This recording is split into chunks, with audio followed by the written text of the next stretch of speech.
The things you're going to need to do this job are some Phillips precision screwdrivers, an external enclosure for an M.2 drive, a USB Type-C cable, and of course you'll also need your computer or laptop or whatever you're going to be installing your M.2 card into. So let's jump ahead and I'll show you how to get started. So once you've opened up your enclosure, you'll have a PCB board a bit like this. The card does go in on a 45-degree angle. You just want to be careful to line up the notches and just push it in firmly. Once you've done that, you want to go ahead and push it down flat to the board. I've got this little screw here on the end, which I can just tighten up with my fingers.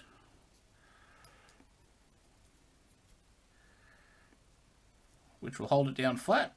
And then you want to go ahead and insert it back into the external enclosure. Just making sure to line up the correct end with your output end on your plate.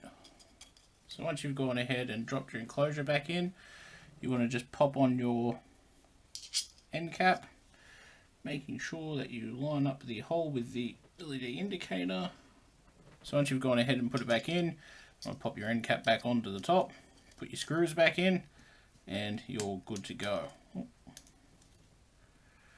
So it's all back together now. Now we want to go ahead and clone the drive. So once you've installed your M.2 drive into your enclosure, you want to go ahead and download the cloning program. Cloning program is Macrim Reflect. I'll leave a link for it down in the description below. It's a free 30-day trial. So if you're only going to do this once, perfect program for that. If you're going to use it professionally, you can pay for a subscription to it. Good program, used a few times now, haven't had any major problems. So once you've gone ahead and installed it, we'll go ahead and open it up.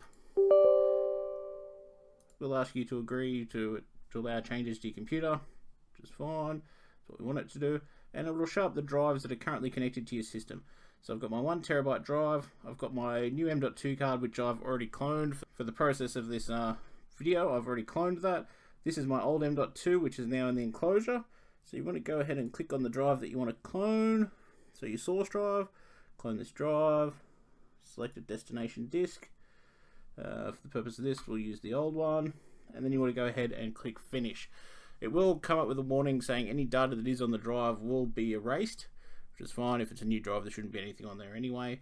So we'll jump ahead to the next step, which is once it's finished, it will take quite a while with a USB device. It's about 5.5 hours it took me to copy 80 gig over.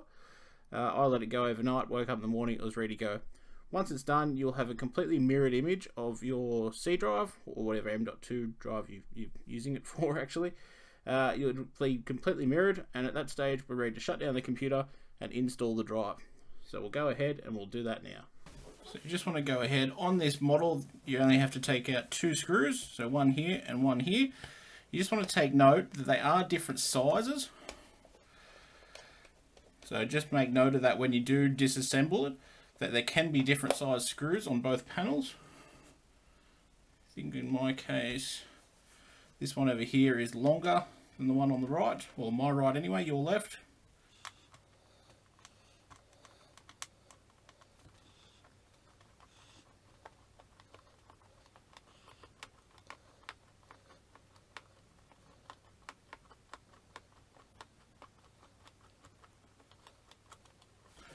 Cool, and then you just want to get your finger under there and just pop the panel up.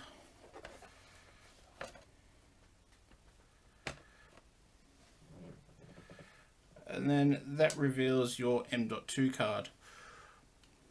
Also, you do want to make sure the battery is unplugged on this, so I should go ahead and do that now. You should do that before you take that cover off your laptop.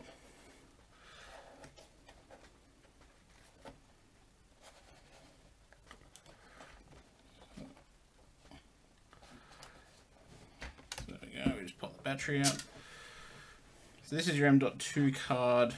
Let's tilt that up so you can see it. This is your M.2 card here. You want to just go ahead and undo this screw at the top where my finger is. It sits up on a 45-degree angle like the other card. Pull it out, pop your new card back in at the same angle, push it down and put the screw back in, and then we're ready to go. So if you want to go ahead and do that, and I'll jump onto the next step with you. So now that you've gone ahead and booted in, the first thing you're going to want to do is go ahead and open up your disk management. Just be aware that when you do put a new drive in, it can take a little bit longer to boot the first time around. It's just because it's initializing everything on the new drive. Even though it's a direct mirror, it's just what I've experienced in the past. So now you can see that I've got my drive here. It's got its full capabilities. When I first booted in, I didn't have it. It was only allocating the amount of space that was from the smaller drive. I did find I had a big chunk of unallocated space sitting on the end of my OS drive here, and it wouldn't allow me to extend my OS partition because there was a system reserve sitting in between. So what I had to do there was I went and downloaded a program. I've got it open here somewhere. Yep, there it is. Called Partition Wizard by Minitool. It's a great program. It allows you just to simply click on the volume that you want to extend. So you can go down here and click on your OS partition, right click, extend, and it comes up with a slider. You can slide it to the maximum space that's available on that drive, and then it's all good. You just got to make sure you click apply up here in the top left hand corner, and it'll apply all the changes for you. It's really simple if you get stuck that way. That should allow you to have your full capabilities of your new drive. I hope this has been very beneficial for you guys. I really enjoy making these videos for you, so if you liked it, please leave a comment, hit subscribe, and I'll see you again in the next video. Thank you.